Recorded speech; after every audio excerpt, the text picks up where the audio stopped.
Morning guys, Joel Frank here, market analyst for YouTrading, and this morning we're taking a quick check across markets to see what's been happening since the start of the week.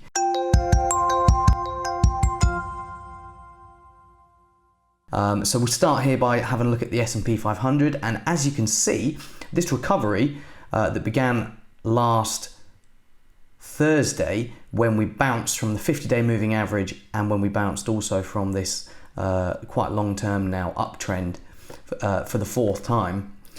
We've continued that recovery into this week. So Monday was a big, nice positive day. Tuesday was a huge day. We surged back to record highs, and then we had another. Yesterday was pretty boring. As you can see, this candlestick is tiny, but we did manage to eke out another record close. So that's been a pretty impressive rally from those recent lows.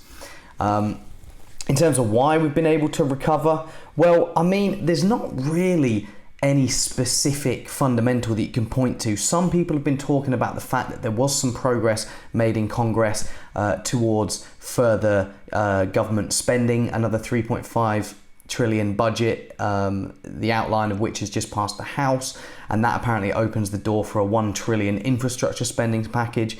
So that's being cited as a reason helping equity markets. But broadly, I think it seems to me that earnings have been strong. The vaccine rollout continues, although there have been concerns recently, and that's what knocked stocks last week about rising coronavirus infection and death rates in the US. But the vaccine rollout continues, and probably most importantly, yes, the Fed might be moving towards removing some of its stimulus. We'll talk about that in a second. That's the main event of later in the week. But the Fed is still highly likely to maintain very accommodative policy over the coming years. So still things are a buy on dip for equities, or so that's how it seems to be at the moment.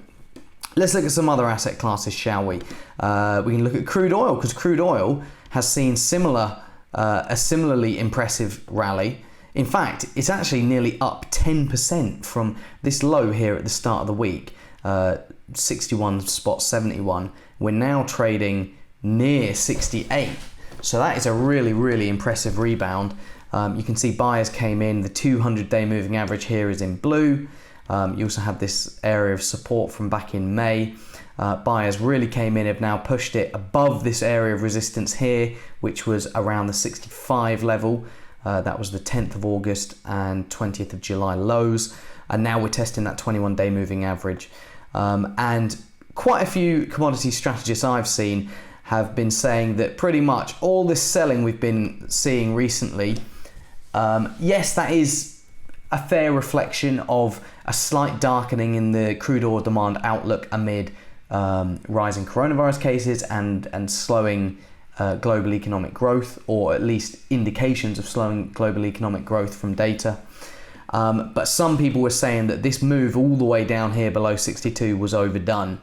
And especially given that oil markets are expected to remain in deficit for the rest of the year, i.e. OPEC Plus, they're cutting out, their output is not high enough to fulfill demand, and that's likely to remain the case for the rest of the year. So people based on that are saying that they can see a move back to 70, which is this area. So that would mean a move above this 21-day moving average and towards this 50-day moving average, which is, just above 70.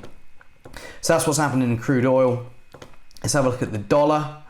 As you can see, it's kind of the inverse of equity markets. It's fallen back amid the recovery in commodities and equity prices, but it's stabilized around this 93 level. Now, this is important for all asset classes, but particularly for the dollar. We've got the Jackson Hole event on Friday. We already talked about this. The Fed Chair Powell's speech on Friday is going to be the most important event within the Jackson Hole event.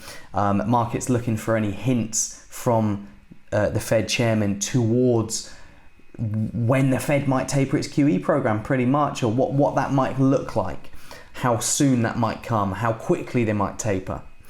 Until then, I mean, I pretty much would think that the Dixie's going to go sideways close to this 93 level. Okay, we've had the excitement, the recovery in stock markets and commodity markets. Now things really seem to be quietening down.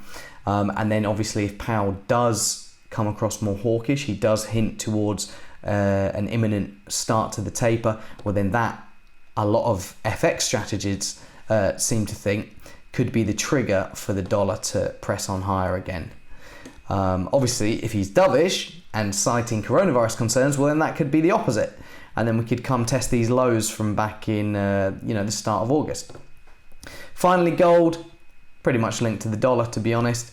It's been undulating, hasn't been able to crack above the 1800 level, but it has been able to crack back into this range here that we had throughout much of, sort of late July and early August. That was a 1790 to 1830 range. So we are back in that range, but things are really going to depend on how hawkish or not Powell is. And if he is hawkish, as a lot of people suspect he might be, he might hint some new information with regards to the taper, well, then that could see gold push lower again. And then conversely, obviously, if he's dovish and that pushes the dollar lower, well, then you're probably going to see gold move to the top of this range. But yeah, guys, hope you enjoyed the video. Hope it was informative, and see you all in the next one.